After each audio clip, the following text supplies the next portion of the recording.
Good day, everybody. We're back with another, I guess it's a reaction, maybe a review of, this time though, we're doing The Mandalorian, Season 2, Episode 1.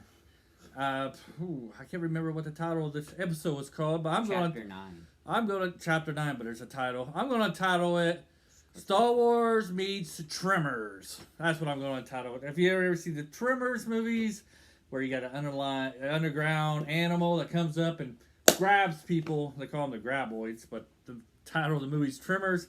This is what Mandalorian is basically about. Yeah, just to let you know, like, my favorite character is probably the graboid.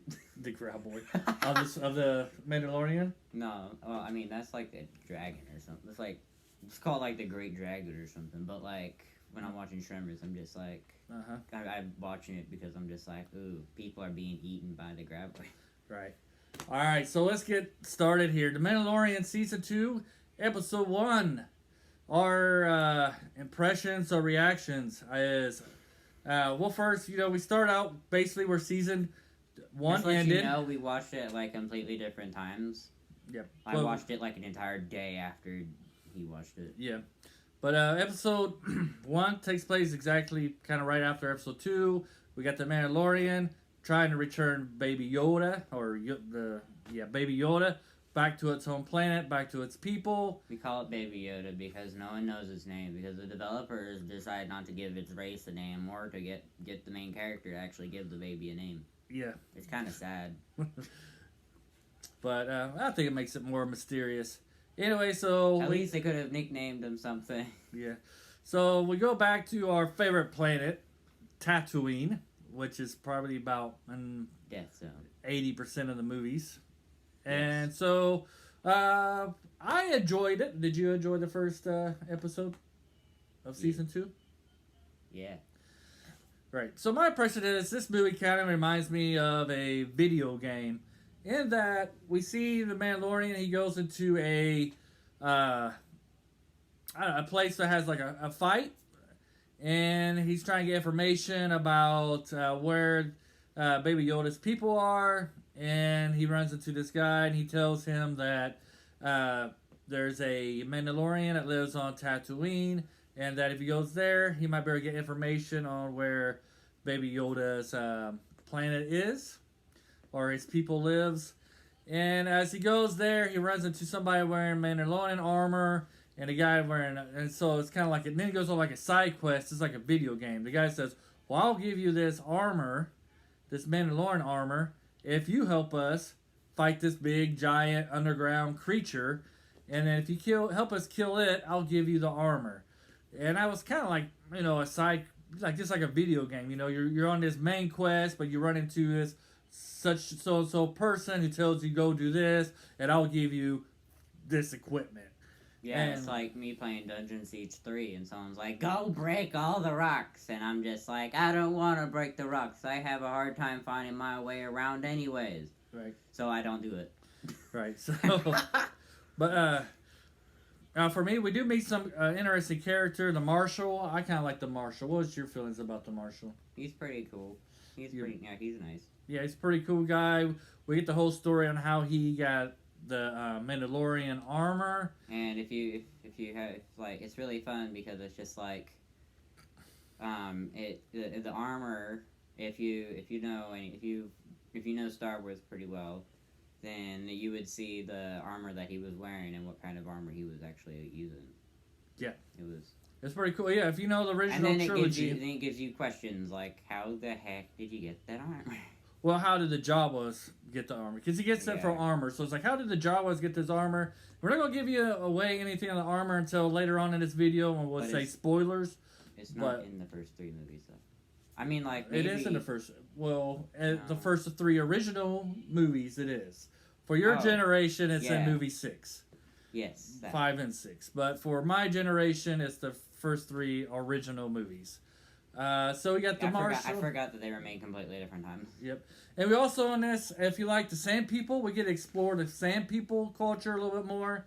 And kind of their dialect and...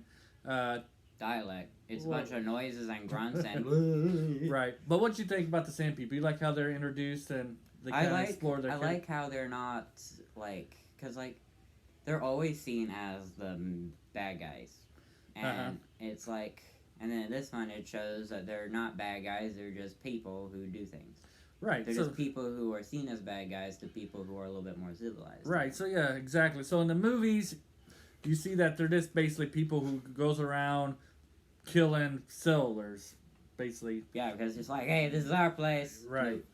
So in this one, you'll see the Mandalorian is able to interact with them. You see another side of the Sand People, and they kind of help the Mandalorian defeat this underground creature, Tremor on steroids. Yes, because it throws up and then you melt. Right.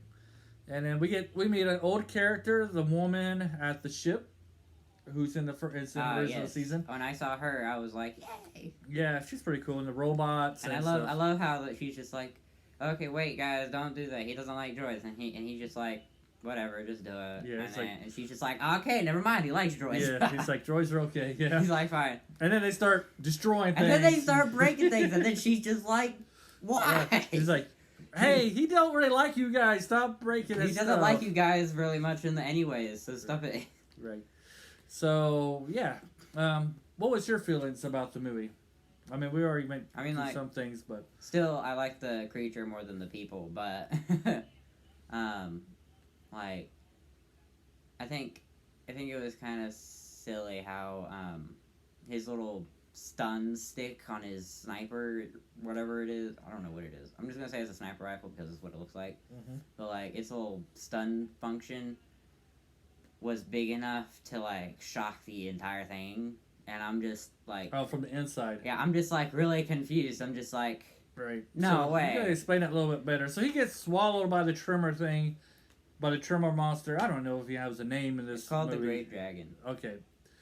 And then, so he gets swallowed, and then he uses a big electro thing to electrocute the monster from the inside. And then what else doesn't make sense is how the electricity doesn't set off the explosives that the thing swallowed. And it's just like, well, first, 1, you should be dead. 2, that's should not be realistic. Right. 4, how is it that these explosives, which are less than the ones you buried in the ground, able to blow this thing in half, while the ones that you put in the ground, which are more, did literally nothing? Yeah. And it's just like, the movie logic... Because it's from the inside. It's an inside out. So all its organs are inside. But it blew it in half. Yeah, it really decimated. It decimated his stomach. Yep. Okay, I'm like. Also, does this episode remind you a little bit of Monster Hunter as well?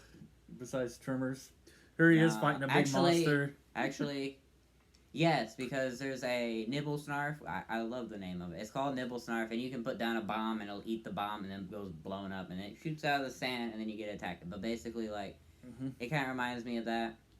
But the main concept of the monster reminds me of Daran Moran, which is an elder dragon, and basically swims in the sand, and he shoots spikes at you. And it is a very accurate thing, actually. Like, it looks really close to it, except it, like, minus the fins and the spikes that shoot out of its back and all that. And, like, the dominant power that nothing can escape, so... Great. Is there any other favorite parts you have? Talk about mine. Probably when I don't know what those guys with the pig faces are called. What are they called? I don't know their race. I know they're in Return of the Jedi. But like, I love how the guy, how the one that didn't die was just like, wee, and it jumped off the thing, and then. And then the Mandalorian was just like sidestep, and then he knocked himself out on the bench. Yeah, he jumps from the ring into the crowd. I'm just like, you could have just left. You didn't have to do that. Yeah, he jumps out of the ring, and then he lands on the table. Yeah, he lands on the thing and breaks it, and then he's all on the floor, passed out, and I'm just like, you idiot. All right, so do you recommend with caution, or not recommend? Well, I mean, it depends on your age group. Okay.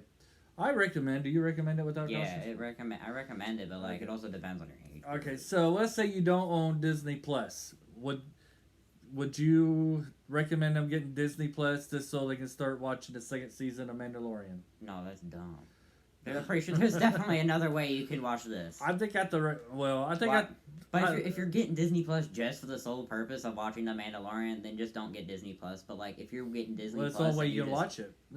Yeah, you can't watch it no other way. Well, I mean, like I guess you should get Disney Plus, but also like, don't just watch The Mandalorian. Watch other things because there are more than just The Mandalorian on. So Disney if you're a Star Wars fan and you're wanting to watch Mandalorian, or you're like, should I get Disney Plus so I can watch Mandalorian? Because of season 2, I think after the first episode, my personal feelings is I would wait. I don't know if episode 1 was really a seller point on getting the Mandalorian just for season 2. I don't think it's worth that yet, but maybe the future episodes will be for me. That's how my feelings are. I don't know. I'm just like, cool, Star Wars, and then it's like, except for me, instead of like, oh, people with blasters shooting each other, it's like, spiky puppy or big worm or like all these other things or like adorable little rat thing, and it's just like me paying no attention at all to the characters. Okay, so let's move on here to spoilers. So that's a review. If you don't want nothing spoiled for you, we're going to do spoilers here for the last 3 or 4 minutes. And a big spoiler, I imagine that everybody turned it off, is that Boba Fett is in the ending of episode 1. I like totally didn't get that. He turned I saw this guy. He's like cloaked mysterious man, and he turned around, and I'm like, I feel like I should know this guy. Yeah. And then he points out, hey, did you see Boba Fett at the end? I'm like, was that who that was supposed to be? Boba Fett. So I'm just like, well, he wants his armor back, doesn't he? Right. So the episode don't explain how Boba Fett loses his armor. Well, I mean, it did say that there's a possibility that a creature is able to eat a Starlax. So I'm just like, Starlax take forever to digest. It doesn't explain why there's nobody why he's not in his armor though. No, it doesn't. Probably because he got out of it because he's like, this is not gonna help me in here. So my only explanation of what could happen is that he gets out of the monster, and then while he's laying unconscious, the Jawas are just like, oh, he's dead. He doesn't need it, and then they take it. Yeah, that's my explanation of that. So like it's kind of interesting to see how Boba Fett plays in the rest of the seasons. Is he going to fight the Mandalorian for his armor back? Is the Mandalorian just going to recognize him because maybe Boba Fett's some kind of legend? We don't know. Boba Fett is not a Mandalorian. He's just a bounty hunter. He's a Mandalorian. No, he wears Mandalorian armor. Well, his dad was a Mandalorian. No, his dad was not a Mandalorian. Yes. His dad. No, it even explains. It's like they're talking about Jango Fett, and Jango Fett. They're just like, Jango Fett was not a Mandalorian. He was just some bounty hunter who somehow got his hands on the Mandalorian armor. We'll find out in the future. I mean, all right. So in the comments, right? Yeah. Oh, wait. In the comments, if you're still watching us at 13 minutes, thank you, because hardly anybody watches it this long. But in the comments, leave it. Is Boba Fett a Mandalorian or not? I'm pretty sure if you're going off of like actual Star Wars lore, if you watch Star Wars Rebels, the people are just like, it explains Jango Fett was not Mandalorian. He was just. Well, we know he's a clone. We know he's a clone. No, he was used. He's a clone. Boba Fett was a clone. Yeah. Jango Fett was not a clone. He was like, but this is Boba. So Boba's a Fett was a clone, but his dad Jango was the Mandalorian, which makes Boba. I don't think he's a Mandalorian. I strictly remember hearing something about it in Star Wars Rebels about the Mandalorian saying this guy was not a Mandalorian. He was just some guy who stole Mandalorian armor. I swear that's what it said. All right. Well, we'll see. We'll find out comments. I think. Well, maybe this will answer the question and later on. Yeah. And thank you for watching it, especially at 14 minutes. If you enjoyed it, hit the like button, and if you really enjoyed it, subscribe it. And until next time, hasta luego.